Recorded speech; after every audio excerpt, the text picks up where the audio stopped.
Artora vous propose 3 minutes d'art.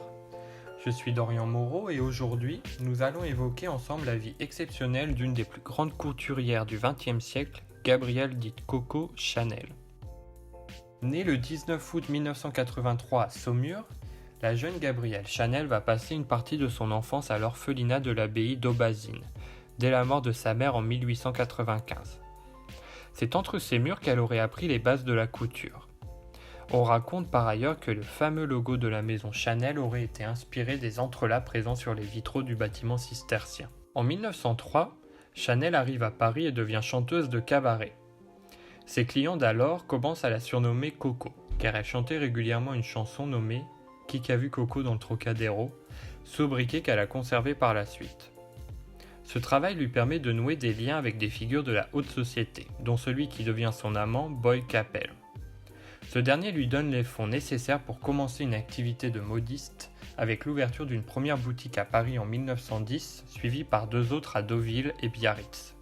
Diversifiant rapidement leur activité, les boutiques Chanel vont rapidement connaître la notoriété. Les clients y apprécient le style sobre, à la fois élégant et décontracté des vêtements proposés à la vente. On en parle souvent comme du style pauvre de Chanel, c'est-à-dire des vêtements aux teintes noires, beige, réalisés dans des tissus confortables comme le jersey. Ils vont être l'incarnation de la mode des années folles, des robes plus courtes, une silhouette filiforme, davantage de tissu. C'est dans ces années qu'est créée la mythique petite robe noire, plus précisément en 1926, une robe simple pour laisser la personnalité de la femme s'exprimer et pouvant être portée à tout moment de la journée. Au-delà des vêtements, ces années voient également la création du parfum Chanel numéro 5 en 1921, parfum toujours emblématique de la maison. Cette dernière connaît une passe difficile durant les années 1930 et la Seconde Guerre mondiale.